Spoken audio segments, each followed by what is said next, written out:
G'day and welcome to ReDriven. Now, one of the most common questions that we get on the channel is what cars do we personally own and drive? Well, this Nissan Stagea, this is my car. Now look, I'm going to try to keep this review as objective as possible, but full disclosure, I love this car. Actually, out of all the cars I've had, which is really far too many, this is the only car I've ever owned that I've actually named. So ladies and gentlemen, this is Winston, as in Winston the wagon. Now look, it's one thing for me to love Winston here, but the thing is, I have a bit of a liking for shit cars. So, and look, that's fine. If you like shit cars as well, that's cool, as long as you are aware that they're shit cars. That's totally sweet. So, is this generation Stagea worthy of love and adoration, or is it just a bit of a shit car? Like, what goes wrong with these? What do they cost to own and maintain? What do they like to live with on a daily basis? And most importantly, should you buy one? Let's find out.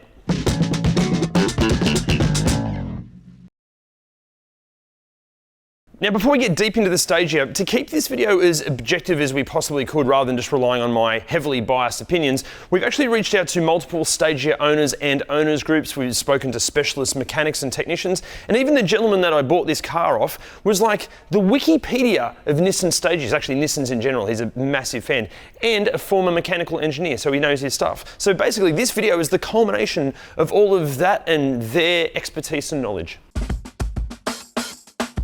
Now look, the Nissan Stagea was never exported officially by Nissan. It's a Japanese market only car, but in this video we're going to be focusing on the Australian available Stageas because the conditions here in Australia are generally incredibly harsh, and let's be honest, probably more harsh than wherever you're watching this from, unless you're watching this from Australia. But if you're not watching this from Australia, this will make sense. Now, the Nissan Stagea was introduced to basically go head-to-head against cars like the Subaru Liberty/Legacy wagon, and this, the M35, is the second and final generation. It was made from about 2001 to about 2007. But to give you a quick overview of all the submodels and variants, here's me doing a voiceover over some B-roll montage.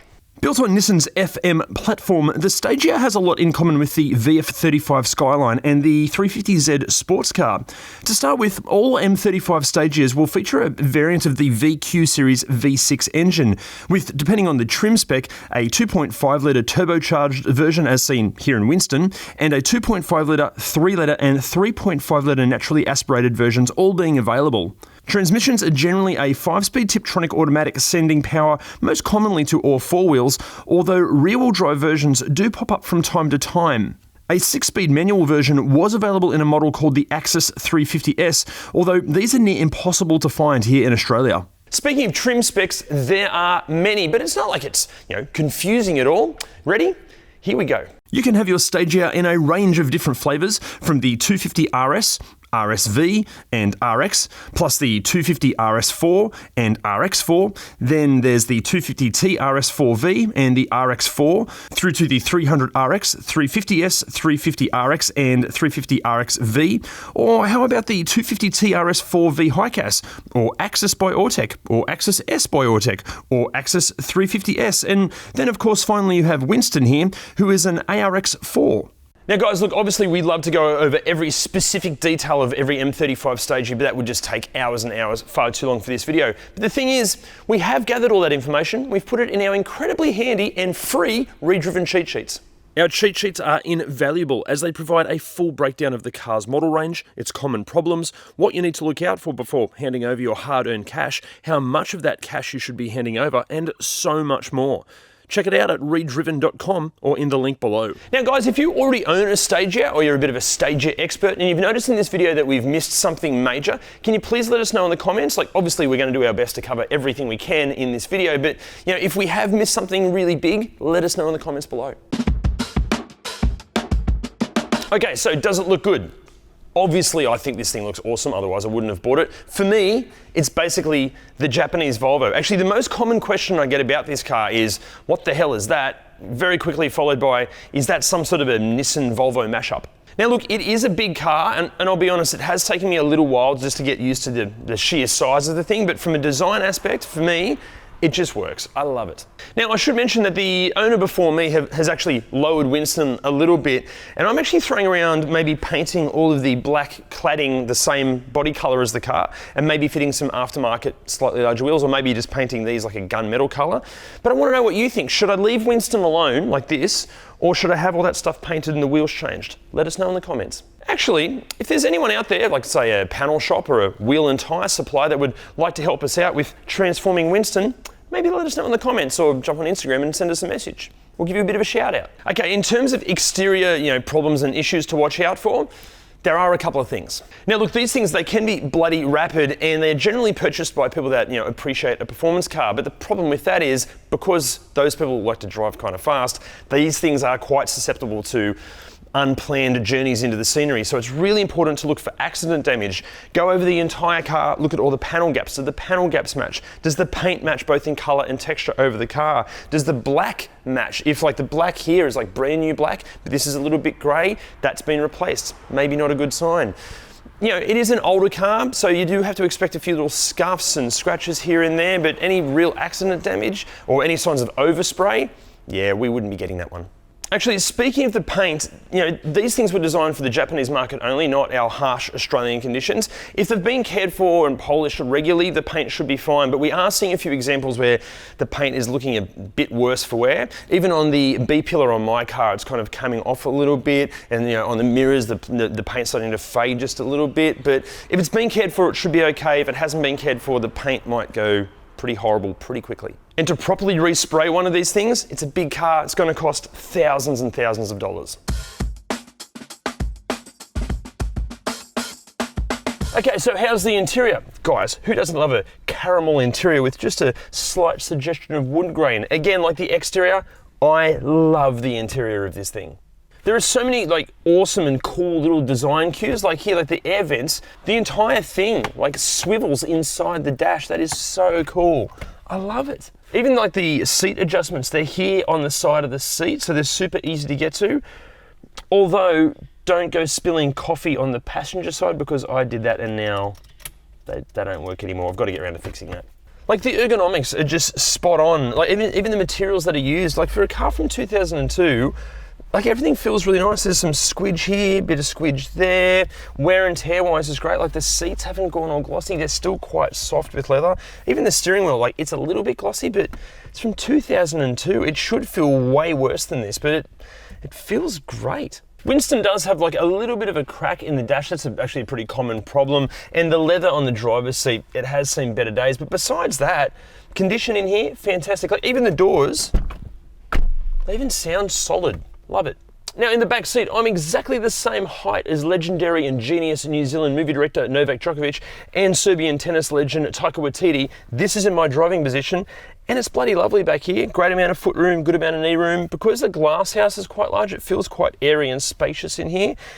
And as far as wear and tear goes, what wear and tear? This leather feels brand new. It's super soft, super supple. The actual seats are so comfortable. I love it back here. Lovely. So how's the tech? Well guys, look, the car is from 2002 and it is from Japan, so there's a couple of things. There is a DVD player for the satellite navigation in there, which is pretty cool. But the problem is, because it's a Japanese market only car, the standard systems in these normally are Japanese, and unless you know how to speak or read Japanese, they're near impossible to use. Most owners do swap out the standard systems for aftermarket systems, which is great because it now means that you can have Apple CarPlay, Android Auto, you can even fit reversing cameras or parking sensors, and they can all work through the infotainment system depending on which infotainment system you get. But for an overview of what tech you can expect to find in a Stagea, here's me doing a voiceover. What tech you receive will depend heavily on the trim spec and the year, but the likes of air conditioning, power windows, possibly a Bose audio system, power adjustable seats, keyless entry, and a trip computer should all make appearances. So, is it practical? My God, yes. Actually, its practicality is one of the reasons that I bought Winston in the first place. But here's the full tour. First up, with the rear seats in place, there is so much space back here, and it's really comfy because the carpet is really plush. Then under the floor, you just pull this little latch and there's even more storage under here, and under here, and under here, and under here. Then folding the seats flat is super easy with these handles, which are actually the same color as the door handles inside the car. And the space is massive. I'm exactly the same height as legendary Canadian comic actor Justin Trudeau and Canadian Prime Minister Jim Carrey, and I can lay flat back here easily. Then there's accessing the boot or closing the boot. Not only does the boot have, or the tailgate have, soft closing, but you can also access it from here. Genius. Practicality in the back, you've got your own air vents here. You've got a spot in case you're a smoker and you want to smoke in the back. Gross. There's 2 mat pockets. There's an armrest here, and you've got 4 cup holders as long as the 2 passengers both have, 2 sets of hands, 4 hands in total. That'd be less if you're an amputee. 1, 2, 3, 4 cup holders. And practicality up front is awesome. You ready? Here we go. So like, this car was designed before the advent of the smartphone, but under here you've got a spot that is perfectly sized for a smartphone, plus it's felt lined so it doesn't scratch at all. I'm actually going to look into see if I can get some like wireless car charging in there, or sorry, wireless phone charging in there, because that's awesome. There's a spot here in case you're a smoker. Gross, disgusting. There's a spot here for 2 cup holders, but this whole section comes out and you can throw it in the dishwasher to clean it, which is great. There's an excellent size bin here with a removable tray and spots for coins just here. There's these little sections here. I'm not sure if this is storage, but it just feels like nice to touch. It's kind of soft and anyway. There's also a really good sized glove box. There's a spot for sunglasses up there, or as we call them here in Australia, sunnies. Now, I know what you're thinking. You've seen that this thing has door bins, and you're like, mate, they're nowhere near big enough to fit anything substantial, anything of value. I'm glad you brought that up, because look at this. They expand. How bloody cool is that? So good. I think that's it for practicality. There's nothing down here, nothing under the seats. Still, that's pretty impressive. Okay, so what goes wrong with these? Look, we're going to get to the mechanical stuff in a sec, but let's start with the exterior. We know what, luckily, not a whole lot goes wrong with the exterior. There are plenty of reports that the struts that hold the rear tailgate up, they might need regassing or replacing, but that's pretty easily done. And also some of the body cladding, it's starting to turn grey a bit, again, if it hasn't been looked after. But again, that's, you can restore that, or you can get it painted the same colour as the body, which I'm thinking of doing. Okay, as far as interior issues and problems go, as I said, the switches on the seats can be susceptible to ReDriven presenters dropping coffee on them. That's a bit of a problem. Also, the window switches, they can get a little bit glitchy and fail at times, but overall, not too many problems with the interior. Really good. Now, before we get into mechanically what can go wrong with these things, can I ask a favour? If you're enjoying this video, can you please hit the like, subscribe and bell button, and also share this video as much as you can, because the more you hit those buttons and the more you share this video, the more of these videos we can make, and we'd love to keep making these videos. Now, mechanically, what goes wrong with the Stagea? The thing is, I'm not a mechanic, so I'm not qualified to tell you, but Jim is. Typically, the M35 Stagea is pretty reliable. If you're thinking about getting one, have a good look at the service history. Those VQ engines are not happy if they miss services, especially the turbo variants. The turbo oil lines get choked up with carbon and oil sludge, and inevitably the turbo fails. Also, if they miss too many services, you can have timing chain and timing chain tensioner problems, and possibly even oil consumption issues. They're getting on a bit now, and if you're looking at one, have a good look around the engine bay at all the plastics and all the wiring connections. They do tend to get a bit brittle at this age. Also at this age, all the gaskets and oil seals are getting a bit hard, so you might have some oil leaks. In the Stagea, Nissan's Atessa, their all-wheel drive system, is pretty reliable. It is pretty complicated though, so if you do have any problems, it's likely to be expensive, and because of the age of the car, some parts are getting a bit hard to find now. Like seemingly all V6s from that era, if you give it the beans, they use heaps of fuel, so make sure you factor that into your budget. Although the older RB-powered Stageas were preferred by tuners, there are a few of the M35s out there that have been modified. Have a good look at that. Make sure the modifications are good, make sure the parts are good and been fitted well. If you see shonky repairs and you're not sure, just get it checked out by your local mechanic. Is it safe? Well, look, the Stagea is from the early 2000s, so it's not exactly bursting at the seams with safety tech.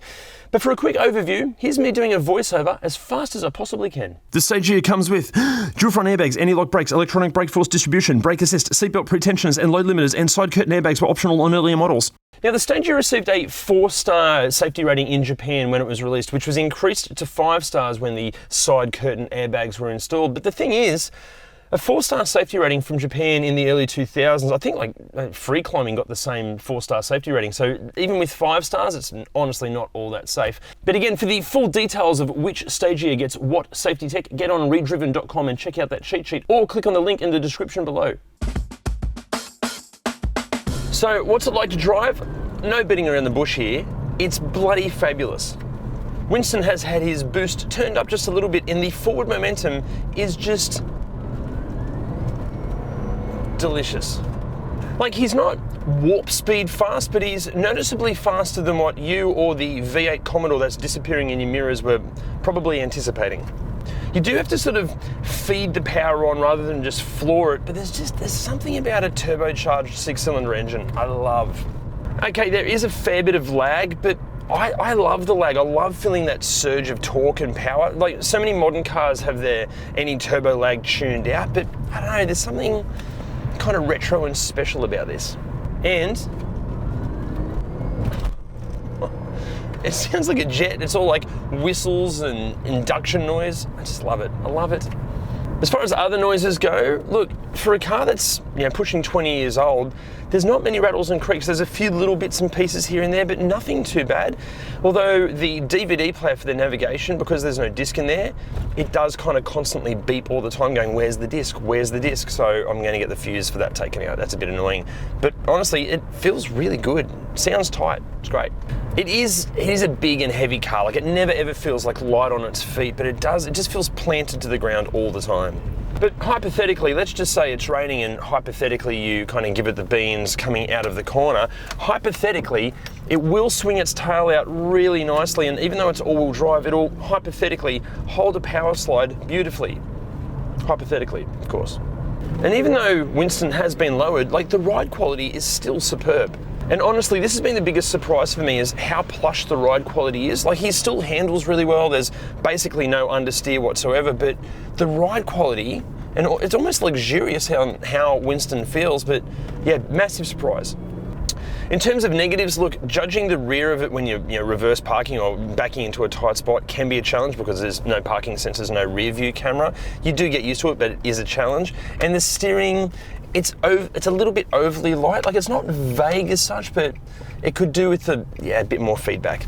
Overall, what's the Stagea like to drive? Look, I fall more and more in love with Winston every time I drive it. It's fantastic.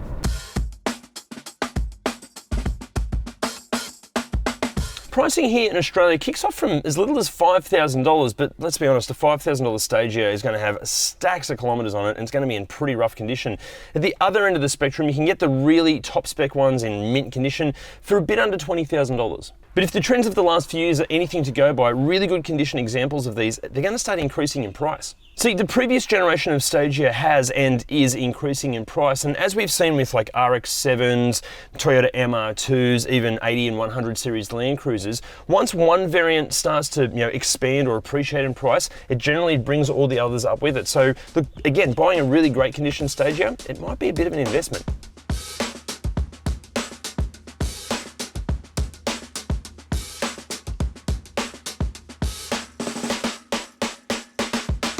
Nissan claim a fuel consumption figure of anywhere from 9 to 17 litres per 100 kilometres on this particular car. Luckily for me, this doesn't have a trip computer, so I can't see the horrible figure flashing in front of me. And I've never really calculated it, but I just know from looking at my bank account that it loves a drink. Now, as Nissan never officially imported the Stagea to Australia, there isn't really any kind of factory warranty behind it. But be careful, because some of the importers that import these, they will offer a warranty on them, but read the fine print, because some of those warranties, they're not worth the paper they're written on. We'd recommend servicing a Stagea sort of every 12 months or 10,000 Ks, but the older they get, and if you are driving them enthusiastically, just make sure you keep those services and especially the fluid change regular. Also, if you are buying a Stagea, make sure you join one of the owners groups in your local area, because I have, and they've been fantastic with support and help and advice. So yeah, if you're getting one, join the owners group. Owners groups, thank you. So should you buy one? Look, before we get to that, there's an elephant in the room that we haven't yet spoken about. See, it's super important to know that being an import, it can be a bit of a gamble when it comes to the car's history. Some importers are super fastidious and they genuinely do their best to source the most perfect examples they can. Like Winston, for example, he's fantastic. But there are some very dodgy people out there, so make sure you do your homework, not only on the car itself, but on the person selling it to you as well. But let's say you found the perfect Stagea and it checks out mechanically and it's in fantastic condition and you love it, and the owner, to the best of your knowledge, is legitimate and telling the truth. Then yes, 100% you should buy a Stagea, because for this sort of money, there's not much else out there that can do what a Stagea can do. The Stagea is incredibly practical. It's super comfy. It's easy yet really interesting to drive. It's genuinely fast. It's fun through the corners, and with all-wheel drive, it's pretty safe. It looks kind of funky and quirky and almost European or Scandinavian, but it's Japanese, so the build quality should be excellent. And as many of its parts are shared across other Nissan models, it shouldn't cost a fortune to maintain. And at the prices that these things are going for at the moment, they're a bit of a bargain, and those prices will most likely only increase. Okay, look, yes, Winston likes to drink like Johnny Depp and Mel Gibson combined, but besides that, for me, he's pretty bloody close to perfect. Although, I am incredibly biased on this car, so keep that in mind. Guys, thank you so much for watching, and hey, what did you think of Winston or / the Stagea? Let us know in the comments below. And remember, can you please hit those like, subscribe, and bell icon buttons and share this video as much as you possibly can, because the more you hit those buttons and the more you share this video, the more of these videos we can make, and we would love to keep making these videos. See you next time.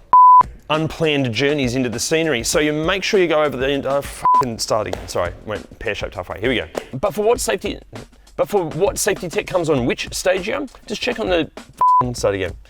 But for which, what is it, Sam?